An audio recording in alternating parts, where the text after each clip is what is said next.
आता पाहूया लोकसभेच्या पूर्वतयारी संदर्भातल्या टॉप 9 बातम्या।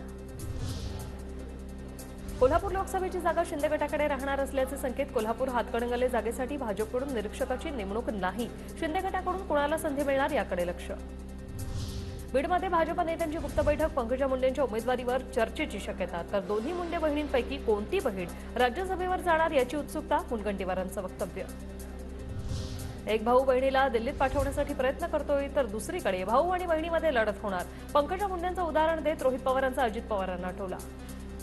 एक भाऊ आता बहिणीला दिल्लीत पाठवण्यासाठी प्रयत्न करतोय आणि दुसरीकडे तसं बघितलं तर भाऊ विरुद्ध बहीण ही प्रत्यक्ष अप्रत्यक्ष ही लढत सुद्धा आपल्या सर्वांना बघायला मिळणार आहे।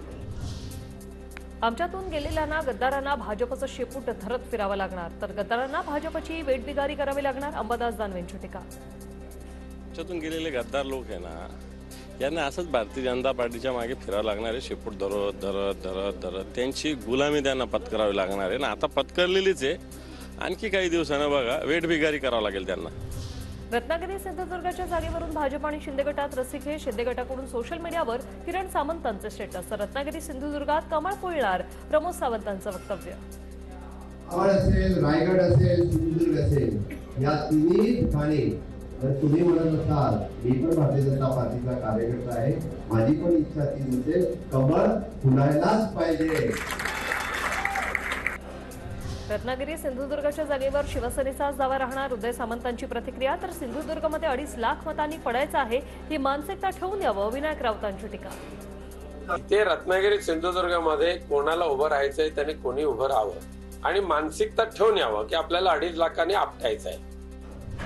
नवनीत राणा अमरावतीमधून भाजपच्या तिकिटावर निवडणूक लढण्याची शक्यता, भाजपच्या वरिष्ठ पातळीवर चर्चा सुरू असल्याची माहिती। उपमुख्यमंत्री अजित पवार 3 मार्चपासून शिरूर लोकसभा मतदारसंघाच्या दौऱ्यावर, जुन्नर, आंबेगाव, खेड, शिरूर, भोसरीसह हडपसर विधानसभा मतदारसंघनिहाय आढावा बैठक घेणार। मला लोकसभा निवडणूक लढवण्याची इच्छा, पक्ष जो आदेश देईल त्याप्रमाणे मी काम करेन। गल्लीचं राजकारण फार झालं, आता मला दिल्लीला जायची इच्छा, धर्मराव बाबा आत्रामांची उमेदवारीवरून प्रतिक्रिया। मुख्यमंत्री उपमुख्यमंत्री दोन्ही हे आमचे नेते आहेत आणि महायुतीचे नेते आहेत आणि ते जे सांगतील ते करू आपण। गल्लीमध्ये पुष्कळ झाला, थकलो, आता दिल्ली कुठेतरी गेला पाहिजे दिल्लीला।